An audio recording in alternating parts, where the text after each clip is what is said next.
yang penuh barakah pada hari ini. Tuan-tuan tahu tak, kita datang ke surau ni sebab apa? Sebab kita kerja kat sini ke? Sebab kita sihat ke? Sebab kita kaya ke? Tahu tak? Semua tu hanya asbab saja. Kita dapat bersama-sama berkumpul di surau ni disebabkan kerana izin Allah. Allah yang memutuskan, yang memetik hati kita untuk kita datang ke surau pada hari ini. Bila kita berada di surau ataupun masjid, sebelum kita memulakan solat tu, seeloknya lah kita berniat iktikaf. Nawaitu iktikaf fi hadzal masjid lillahi ta'ala.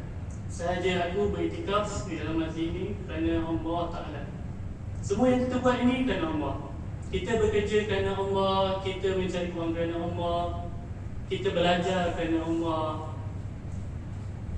Tak ada satu pun yang kita buat kerana untuk mendapatkan pujian manusia. Sebab apa kita tak nak dapat pujian daripada manusia?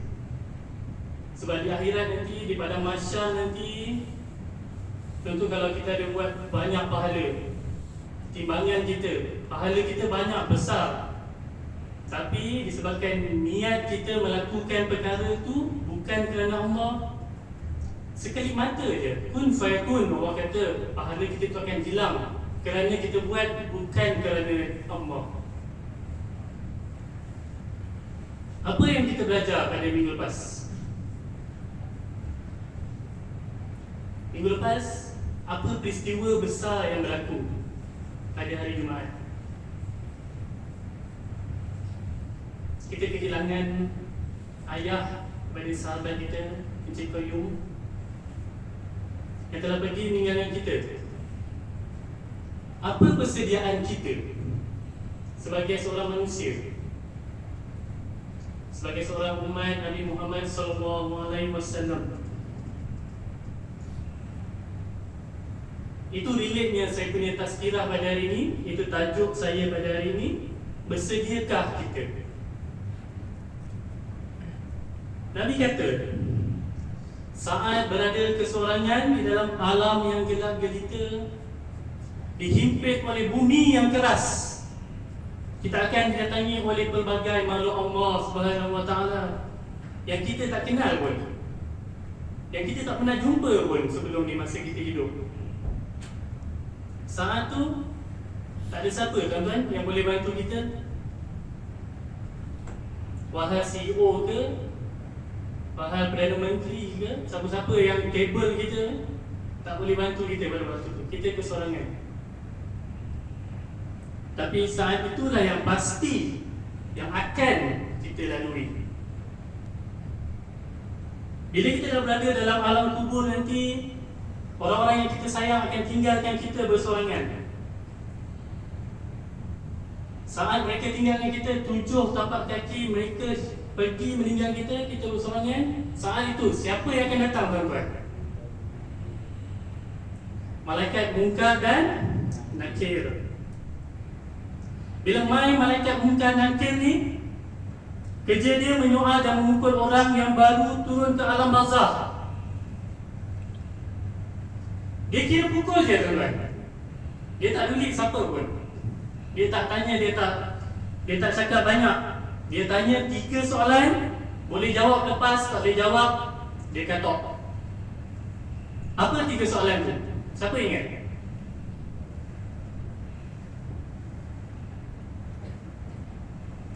Cik Ilmi, ingat tak?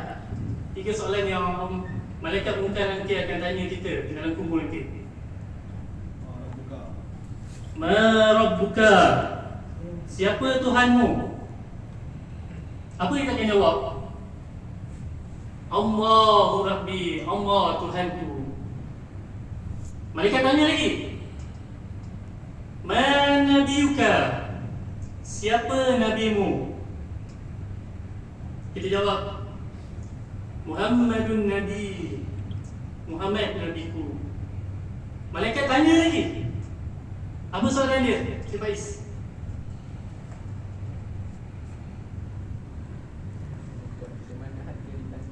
Madinuka, apa agamamu? Dia jawab, Al-Islamu dini, Islam agamaku. Nabi kata malaikat ni sangatlah besar. Mata dia tuan-tuan seperti bintang, kebiru-biruan. Badan dia gelap. Bila mereka bercakap akan mengeluarkan api daripada mulut mereka. Di tangan mereka ada penukul besi, bukan Thor punya hammer kan, dia besar lagi. Penukul ni kalau dihempakkan ke atas sebuah gunung yang kuat, kalau kat dunia ni gunung apa yang paling besar? Everest. Dihempas kat gunung Everest, hancur lebur gunung Everest tu tuan-tuan.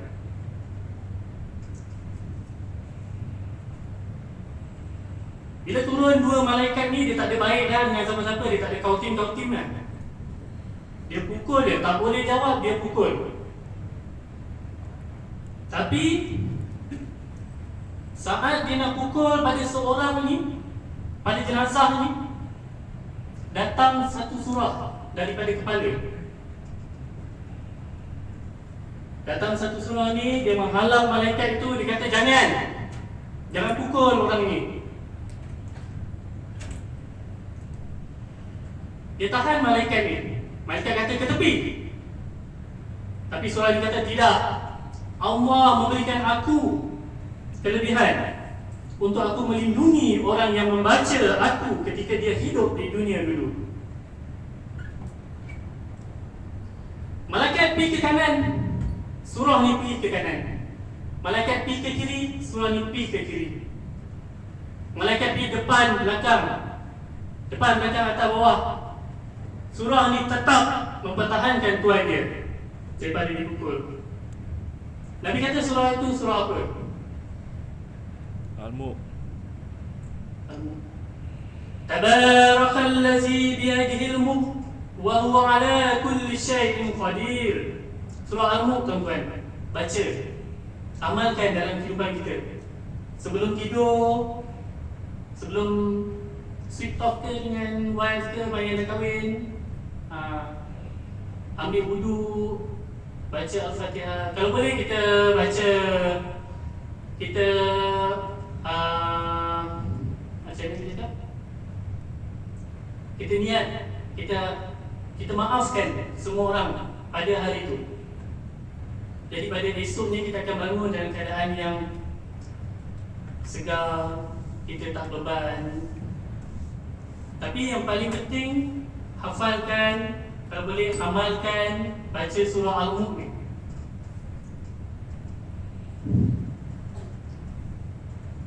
Hadis daripada Abu Hurairah radhiyallahu yang diriwayatkan oleh Ibnu Majah, Nabi SAW bersabda, Inna suratan fil Quran salatuna ayatan syafa'at li sahibiha hatta ufira lahu tabarakallazi biyadihil mulk.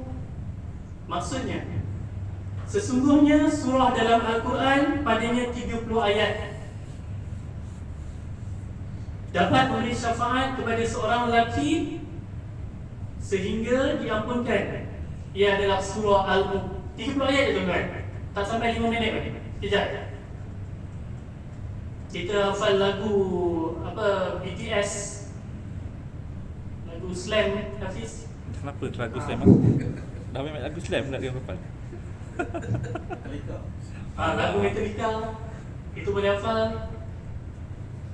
Jadi kalau tak hafal pun tak apa, kita at least kita baca sebelum tidur. Kalau boleh kita amalkan selepas solat. Macam saya dengan isteri saya akan amalkan selepas solat zuhur dan solat maghrib. dan kami amalkan la ilaha illallah wahdahu la syarika lah wa la haula wa la quwwata illa billahi aliyyil azim 10 kali setiap kali solat zuhur dan maghrib. InsyaAllah kita akan dilindungi daripada sebarang bahaya dan Allah akan meredai apa yang kita lakukan pada hari-hari yang telah lepas ataupun pada hari ketika kita nak lakukan sesuatu yang tidak baik, yang tidak mengikut ajaran Allah SWT.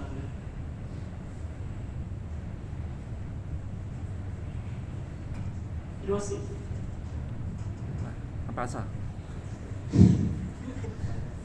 Okey. Ambil teori. Kita Follow kat tahu lah. selepas saya bagi ni, rasa-rasa kita bersedia tak? Lepas kita tengok ayah pada kawan kita tiba-tiba meninggalkan kita, apa perasaan kita pada waktu tu? Waktu kita dapat berita tu, apa yang kita rasa? Kalau saya, pada hari Jumaat tu saya terkejut. Lepas tu saya rasa mungkin insaf. Insaf yang saya tak tahu macam dia terdetik. Itu yang saya terdetik nak bagi tazkirah ni untuk kita, bukan untuk saya seorang. Kita share sama-sama, kita belajar. Mungkin kita dah mula boleh sediakan persediaan kita, amal ibadah kita. Sebab apa tuan-tuan? Sebab kita boleh lakukan amal ibadah, sedekah, puasa, amal jariah, buat baik, tolong orang, pergi haji. Waktu bila? Waktu kita masih hidup. Bila kita dah mati nanti semua tu tak ada. Bila kita mati, 3 perkara je yang tinggal. Apa dia? Doa anak-anak yang soleh, sedekah jariah. Satu lagi apa? Saya ingat. Ilmu yang bermanfaat. Sebab tu saya nak ajaklah kawan-kawan, abang-abang, ayah Cik Ismail, ayah dia ke sini kan, paling senior lah pada saya, yang dapat hadir sama-sama dengan kita.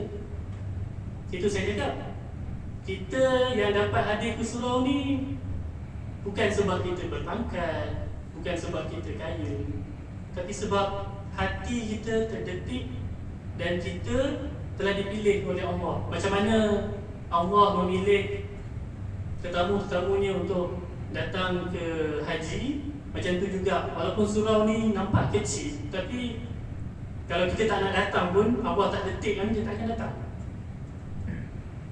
Alhamdulillah lah, siapa yang dapat sama-sama untuk hadir dan kita solat jemaah, kita dengar tazkirah, perkongsian ilmu ni. Saya pun, sebab tazkirah ni dia benda yang berat sebenarnya dalam agama ni. Itu tak boleh main sembrono main bagi. Saya pun buat study sikit tu, bolehlah kita share. Tak banyak tapi Alhamdulillah, InsyaAllah kita dapat amalkan. Saya suka sangat untuk kita sama-sama amalkan surah Al-Mulk tu. Memang dia tak panjang pun, tapi dia yang akan melindungi kita insyaAllah dalam alam kubur nanti. Sekian, bila taufiq wa hidayah. Assalamualaikum warahmatullahi wabarakatuh. Assalamualaikum warahmatullahi taala wabarakatuh. Terima kasih. Jazakumullah khairan jazak ucapkan kepada Al-Fadhil Cik Syazwan ni atas tazkirah ringkas. Saya rasa penuh makna, tersentuh. Saya rasa terima kasih.